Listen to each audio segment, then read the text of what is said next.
So our last thing that we're doing with our functions are our piecewise functions, which if you take a look at our example down here, your piecewise function just means you have different pieces of graphs on there, but they come together as one function. They call it your piecewise function.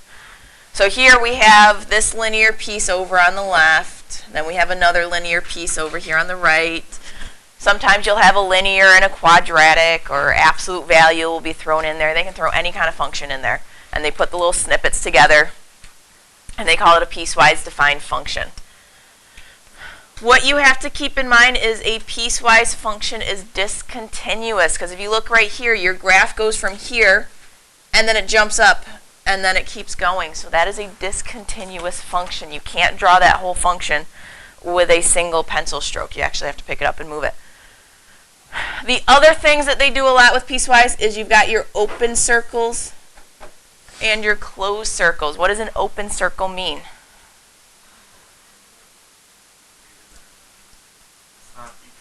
Yes. That value is not included. It's not equal to there. Closed circle means that value is included. It is equal there.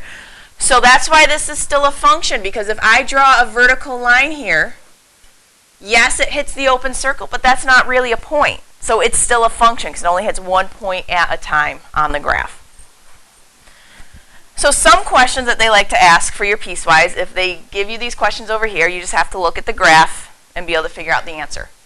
So f of 2, we got to go to where x is 2 on our graph. So I go to where x is 2. What's our answer? 0. So f of 2 equals a 0. What would we get for f of negative 1? Go to negative 1, go down, where are we? Negative 3.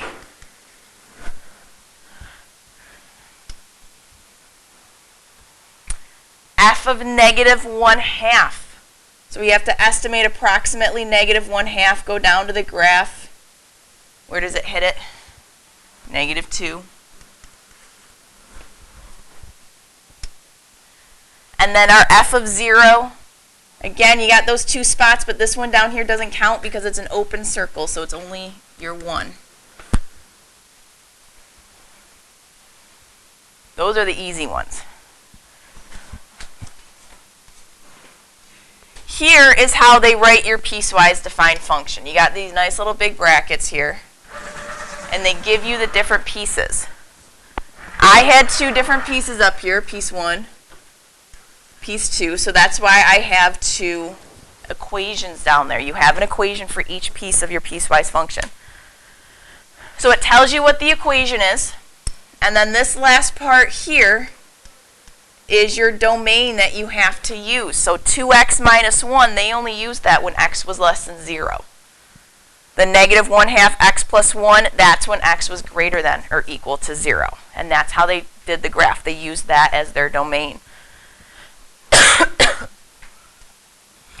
So they want us to use the equation and now find out these answers down here. So these ones get a little trickier. You got to figure out which part of the graph you're on.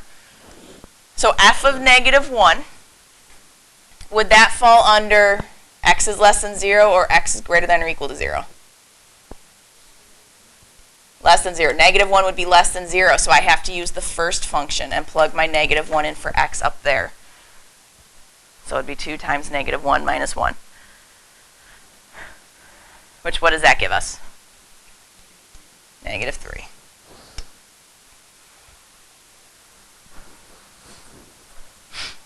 So in our next one, f of 4, that would fall into the x is greater than 0. So I want to use the second part of the function. So I would do negative 1/2 times 4 plus 1.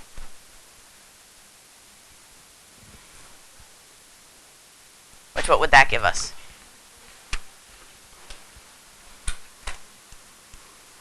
Should give you a negative 1. Negative 1/2 times 4 is negative 2. Plus 1 gives me negative 1.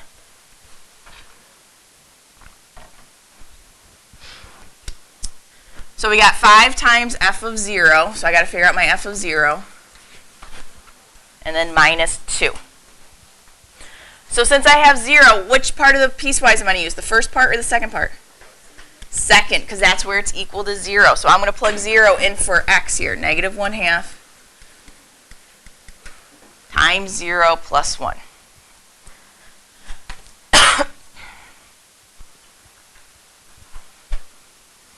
So what do we get when we do negative 1/2 times 0 plus 1? We get 1. So 5 times 1 minus a 2 would give us what is our final answer? 3. So I want you to try part D for a second on your own, and then we'll see if you can get it. F of negative 10 plus 2 times f of 10. Anybody get negative 29? Woo! Yeah. You got it? All right. Yeah, because when you plug in your negative 10 to the first one, you'd get negative 20 minus 1 gave me my negative 21 here. Positive 10 goes into the second one, so negative 1/2 times 10 gives me negative 5, plus 1 gave me my negative 4. So then 2 times my negative 4, and then combine my terms, I got negative 29.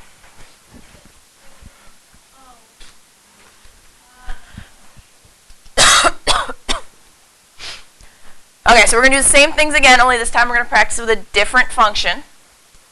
So now we're going with this one. They want us to first find g of negative 4.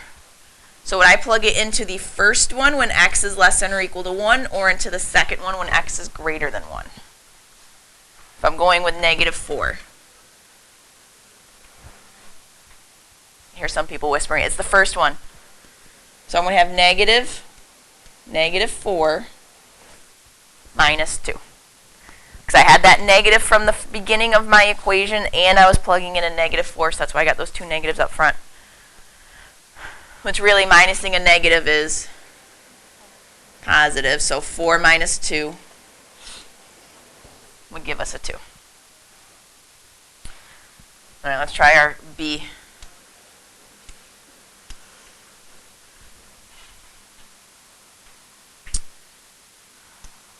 All right, so I'm going to have some brackets here. I'm going to square it afterwards.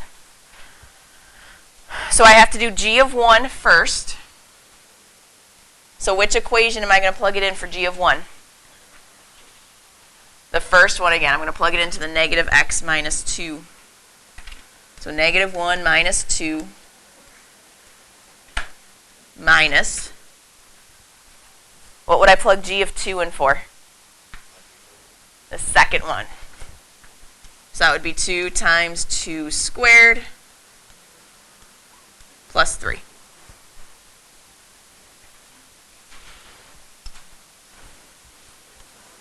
So 1 minus 2, or negative 1 minus 2, gives me a negative 3 for my g of 1. What do we get for our g of 2 value?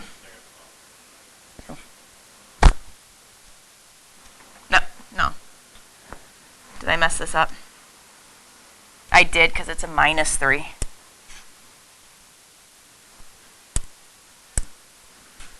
Two squared minus 3. I second guessed myself. I thought it was plus. So yes, now that's 5. 2 squared is 4, times 2 is 8, minus 3 gives me my 5. So then negative 3 minus 5 is, so negative 8 squared. Final answer is 64. Negative 8 squared is going to give us a positive 64. You were just one step ahead of me. Okay, let's take a look at the back. Sometimes they're going to ask you to graph them. So what you want to do is you want to create 2 tables. You want to do a table for that first equation, and then a table for the second equation. So you want to label up above which equation you're doing. So we're going to start with the g of x is negative x minus 2.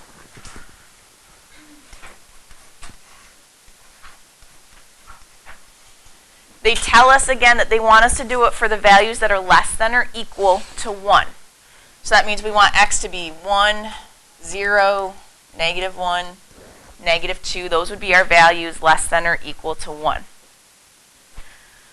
So let's have you guys go ahead and figure out the other side of the table, whether you put it in your calculator and you go to your table, get the numbers that way. Plug each one into the equation, whichever way you want to do it. Go ahead and get those numbers. So that's what you should end up with for your first part, your first line. A closed circle at that point, 1, -3, because of the or equal to. That told us to have a closed circle there at the end. An arrow over on the left side of that graph because it will keep going on forever in that direction, keeping more numbers that are less than 1.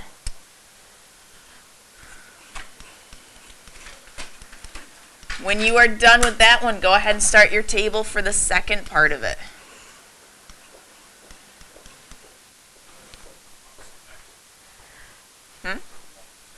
No, this time we want when x is greater than 1. So we want 1, 2, 3, 4. I know it says greater than 1, but you need to include the 1 on your table because you have to put an open circle at that point. Because the graph is going to continue and get closer and closer and closer. It can be every decimal around that point, but not that one point. But you need to have that number there.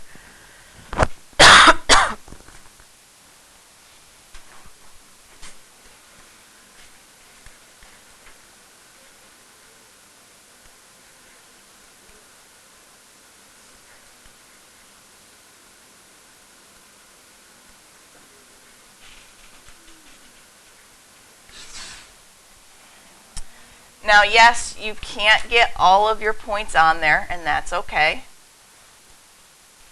Really, the only points you can graph is your 1, -1, where you put your open circle, and then your 2, 5.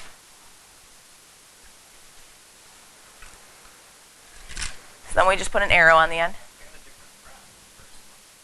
Got a different graph for the first one? So again, we had to put that point 1, -1 in our table because you had to keep going the graph, continuing the graph to that point because it includes all of those values going down. Now, as far as our label goes, this whole thing is the function g of x. So all you have to do is put that g of x on that graph somewhere. No. Because if you were going to label each part, the ruling is you would have to write g of x equals -x minus 2, comma, x is less than or equal to 1. You have to put the domain there. People forget the domain all the time. If you just write this, we're good to go. Because both pieces, that's all the function g of x.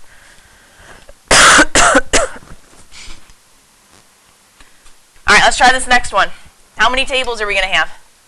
3, because we got 3 pieces. We're going to start with h of x equals the absolute value of x. What's our domain for that one?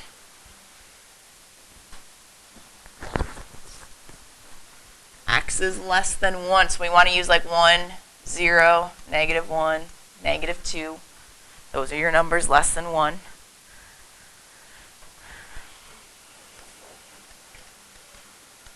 Again, we still put 1 in the table because what kind of a circle are we going to have that at that point 1, 1?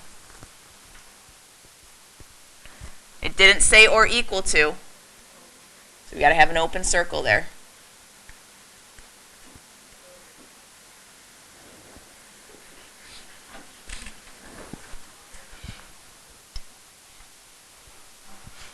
So you should get like a little check mark for that first part of your graph.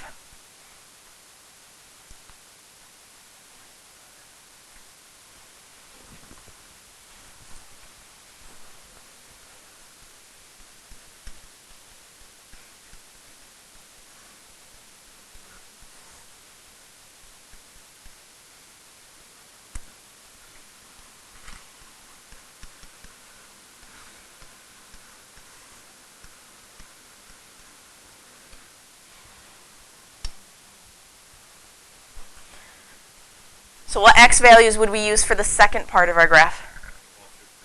1, 2, 3, 4. Bless you.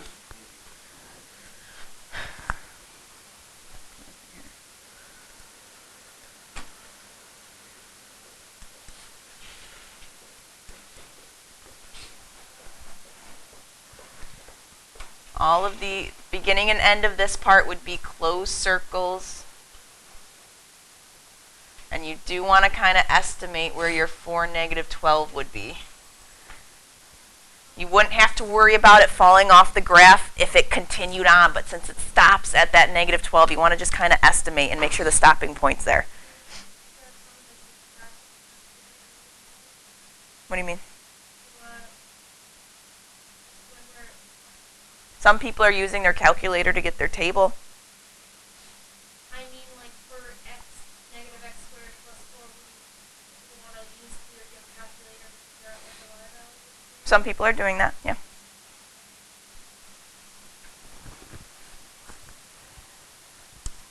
So what x values do we want to use for our last part? Yeah, start with 4, then go up.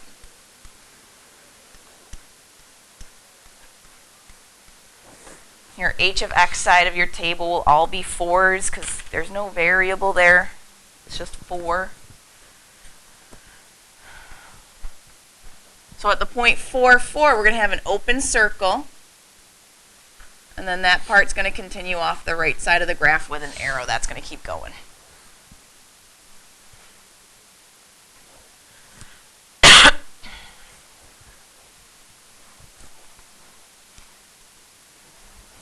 And don't forget your label,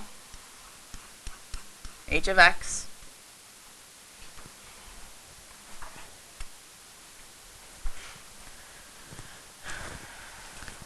So then our last question on there, it says, for the piecewise linear function here, find all solutions to the equation where f of x equals 2. So you got to be careful. The 2 is not in for the x, so we're not plugging 2 in for x. They're looking for when the function equals a 2. So what we have to do is take both pieces and set it equal to 2 and solve for x.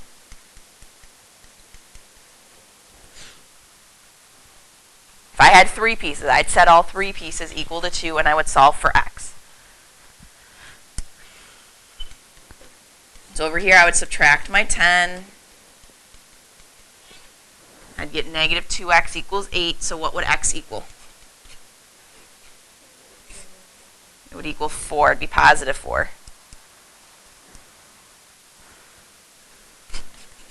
Over here I would add 4.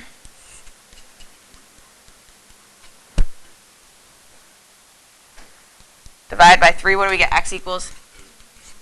But we have to check that. So, for the first part, it said x equals 4. But does that ever actually go to 4? No, that part was only when x was less than 0. Is 4 less than 0? No, so that's not actually an answer because we're not using that part of that graph. So for here, we want x is greater than or equal to 0. So would 2 work there? So that would be our only answer. When x equals 2, our function will equal 2.